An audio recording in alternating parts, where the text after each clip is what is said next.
नमस्कार दोस्तों, मैं अशोक कुमार आपका एक बार फिर से हार्दिक स्वागत करता हूं हमारे इस YouTube channel target with Rohit में। दोस्तों, मैंने भूगोल में कई वीडियो बना रखे हैं और उसी टॉपिक से आधारित, यानी कि जो मैंने पहला वीडियो बनाया उसी के आधारित मैंने आपको इस आपके वीडियो में प्रश्न कराएंगे। ठीक है, आप 1 से 25 तक इसमें प्रश्न दिए गए हैं और आप इसमें प्रश्न करें। ठीक है, और प्लीज़ कमेंट जरूर करें कि आपके कितने प्रश्न सही हुए हैं। ठीक है, तो चलो स्टार्ट करते हैं। और ये श्रृंखला जो है यूपी टेट, सुपर टेट के लिए बहुत ही लाभदायक है और आगामी परीक्षाएं लेखपाल की भी। ठीक है, तो पहला प्रश्न है कि प्राचीन भारत भौगोलिक मान्यता के अनुसार किस द्वीप का अंग था। ठीक है, यानी कि प्राचीन भारतीय भौगोलिक मान्यता के अनुसार किस द्वीप का अंग था। तो आपका आंसर होगा, ये 4 ऑप्शन है, पुष्कर द्वीप, जम्मू द्वीप, कांच द्वीप और कुश द्वीप। तो इसका आंसर क्या होगा, आप 2 सेकंड सोच लें, इसके बाद आप आंसर दें। तो इसका ऑप्शन होगा जम्मू द्वीप। क्या होगा, जम्मू द्वीप होगा। ठीक है, नेक्स्ट प्रश्न है आपका, सर्वप्रथम इंडिया शब्द का प्रयोग भारत के लिए किस भाषा में किया गया। सर्वप्रथम इंडिया शब्द का प्रयोग भारत के किस भाषा में किया गया। तो ऑप्शन है उर्दू, ग्रीक, फारसी और अरबी। ठीक है, तो इसका आंसर होगा आपका ग्रीक। क्या होगा, ग्रीक होगा, यानी बी ऑप्शन सही होगा, यानी कि ग्रीक होगा। ठीक है, तीसरा प्रश्न है आपका, भारतीय मानक समय आधारित है, यानी जो इंडियन टाइम है हमारा वो किस पे आधारित है। तो ऑप्शन ए है 80 डिग्री पूर्वी देशांतर पर, ऑप्शन बी पश्चिमी देशांतर पर, और सी है 82.5 डिग्री पूर्वी देशांतर पर, और डी है 82.5 डिग्री पश्चिम देशांतर पर। पश्चिम देशांतर पर 2 बार लिख के माफ़ करना। ठीक है, तो इसका जो ऑप्शन होगा वो सी होगा, यानी कि 82.5 डिग्री पूर्वी देशांतर। दोस्तों, आप कमेंट करके ये बताइएगा कि जो 82.5 पूर्वी देशांतर जो है इंडियन मानक समय रेखा है वो कितने राज्यों से होकर गुजरती है, और उन राज्यों के नाम प्लीज़ कमेंट में ज़रूर करें। ठीक है, नेक्स्ट प्रश्न देखें, भारत का प्रमाणित समय उस स्थान का स्थानीय समय है जो स्थित है, यानी कि जो इंडियन टाइम है। ठीक है, वो यानी कि उसका केंद्र बिंदु कहाँ से लिया गया है। तो दिल्ली के समीप, कोलकाता के समीप, इलाहाबाद के समीप या भोपाल के समीप। तो इसका जो आंसर होगा वो इलाहाबाद के समीप, यानी कि ऑप्शन सी। इलाहाबाद के समीप एक जगह नैनी, अगर कभी कभी अगर ऑप्शन में इलाहाबाद के समीप नहीं लिखा है, नैनी लिख के आता है, तो भी आप आंसर कर देना। ठीक है, नेक्स्ट प्रश्न है, इंडियन स्टैंडर्ड टाइम और ग्रीनविच मीन टाइम में कितना अंतर है। तो ऑप्शन ए है 5 घंटे 10 मिनट, ऑप्शन बी 5 घंटे 20 मिनट, ऑप्शन सी 5 घंटे 30 मिनट, ऑप्शन डी 5 घंटे 40 मिनट। तो इसका आंसर क्या होगा, आप सोच लीजिएगा। तो इसका आंसर होगा 5 घंटे 30 मिनट, यानी कि ऑप्शन सी, यानी कि जो हमारा टाइम है वो जो आपका ग्रीनविच टाइम है, ठीक है, उससे 5.5 घंटे आगे है। ठीक है, 5.5 घंटे का अंतर है। ठीक, नेक्स्ट प्रश्न देखते हैं, भारत का ध्रुव दक्षिणी भाग की भूमध्य रेखा से दूरी कितनी है। तो यानी भारत का जो दक्षिणतम बिंदु है, भारत का जो दक्षिणतम बिंदु है उससे भूमध्य रेखा की दूरी कितनी है। तो 776 किलोमीटर, 867 किलोमीटर, 876 किलोमीटर और 916 किलोमीटर। तो ऑप्शन क्या होगा, 876 किलोमीटर, यानी कि ऑप्शन सी होगा। 876 किलोमीटर यानी कि भूमध्य रेखा की दूरी और हमारे भारत का जो दक्षिणतम बिंदु है उससे दूरी है 876 किलोमीटर। ठीक है, नेक्स्ट प्रश्न है, भारत की स्थलीय सीमा की लंबाई कितनी है। कितनी स्थलीय सीमा, 612 किलोमीटर। ठीक है, 75 यानी कि 75/16.5 होना चाहिए, 12,000 किलोमीटर, 15,200 किलोमीटर। ठीक, तो ऑप्शन आपका होगा डी, यानी कि 15,200 किलोमीटर। ठीक, प्रश्न नंबर 8 है आपका, द्वीपों सहित भारत की तटरेखा की लंबाई कितनी है। यानी कि द्वीप लगा करके मैंने आपको बताया था, तो द्वीपों सहित भारत के तटरेखा की लंबाई कितनी है। तो ऑप्शन ए है 6100 किलोमीटर, 6200 किलोमीटर, 75/16.5 किलोमीटर, या ऑप्शन डी 8000 किलोमीटर। तो इसका आंसर क्या होगा 75 किलोमीटर। 16.5 यानी 75 किलोमीटर। ठीक है, नेक्स्ट प्रश्न की ओर बढ़ते हैं। भारत की उत्तर से दक्षिण की लंबाई क्या है? भारत की उत्तर से दक्षिण की लंबाई, मैंने आपको बताया था उत्तर से दक्षिण की लंबाई और पूर्व से पश्चिम की लंबाई। तो भारत की उत्तर से दक्षिण की लंबाई यानी कि ऑप्शन है 29-33, 32-14, 31-24 या 30-33। तो ऑप्शन कौन सा सही होगा? उत्तर से दक्षिण की ओर। तो कितनी होगी? 32-14। कितनी होगी? ऑप्शन बी सही है, यानी 32-14 किलोमीटर। ठीक है, नेक्स्ट प्रश्न की ओर बढ़ते हैं। भारत की पूर्व से पश्चिम की लंबाई कितनी है? अभी आपसे पूछा गया था उत्तर से दक्षिण की ओर, और अब पूछा जा रहा है भारत की पूर्व से पश्चिम की लंबाई कितनी है।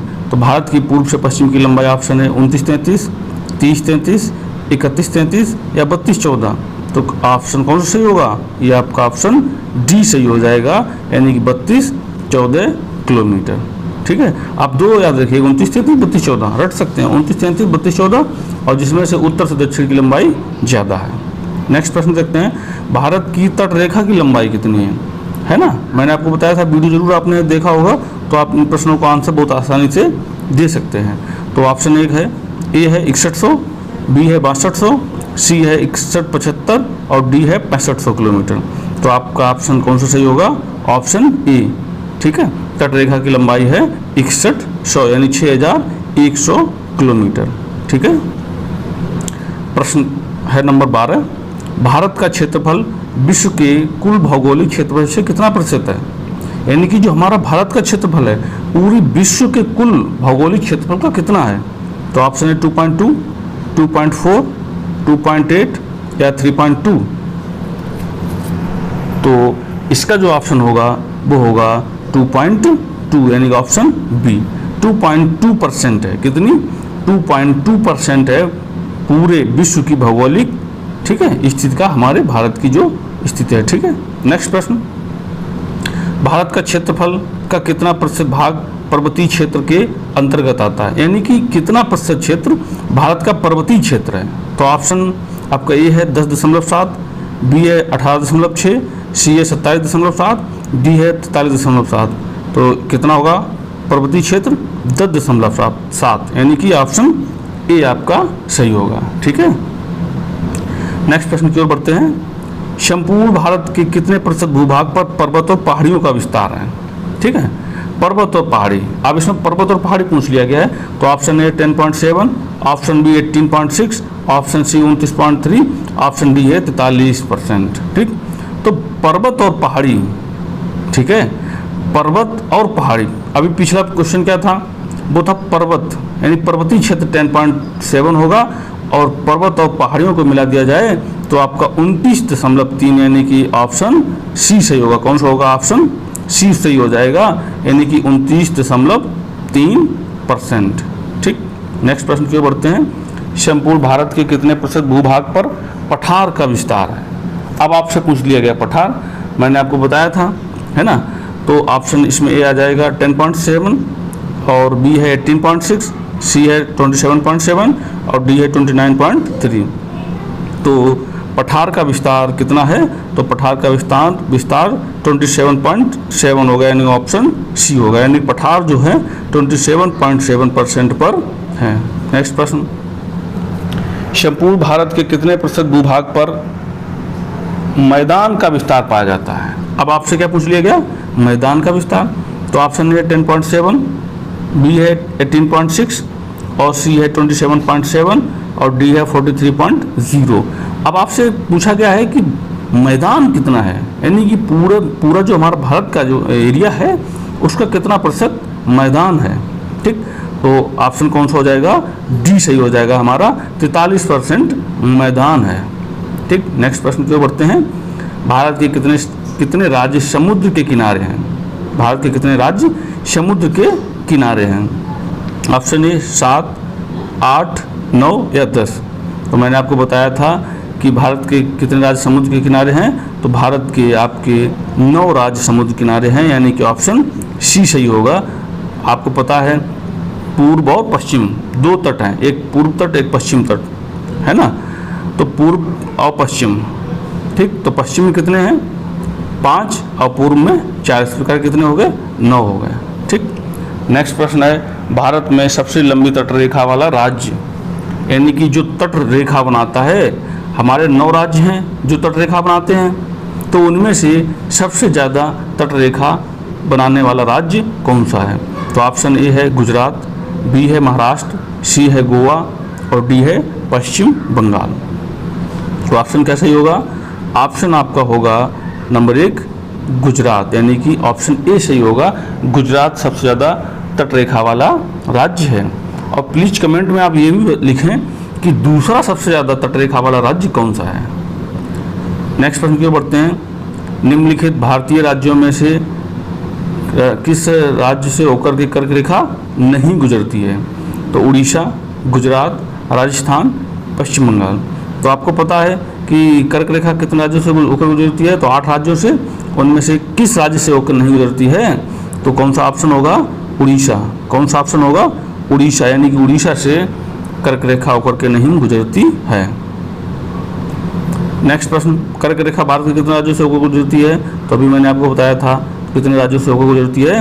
8 राज्यों से होकर के गुजरती है। कौन सी अक्षांश रेखा भारत के मध्य से होकर गुजरती है?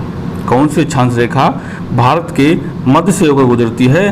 तो ऑप्शन ए कर्क रेखा, ऑप्शन बी मकर रेखा, ऑप्शन सी विषुवत रेखा, ऑप्शन डी आर्कटिक रेखा।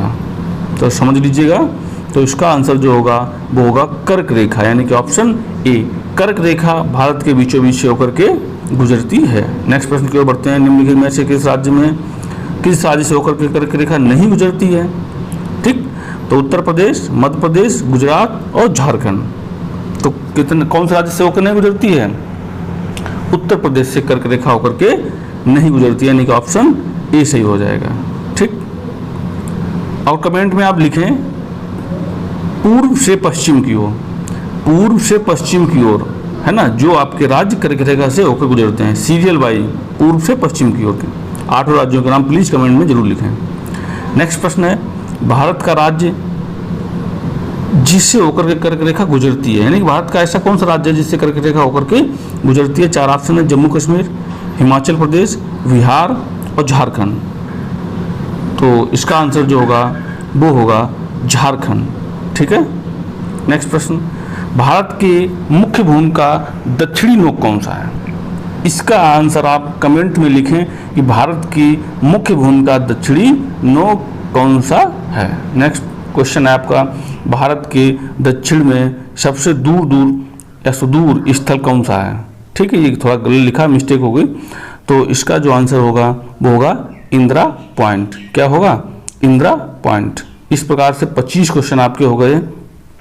तो कृपया करके आप 25 क्वेश्चन में से जरूर कमेंट में करें कि आपके कितने सही हुए। धन्यवाद, नेक्स्ट वीडियो में फिर मिलेंगे।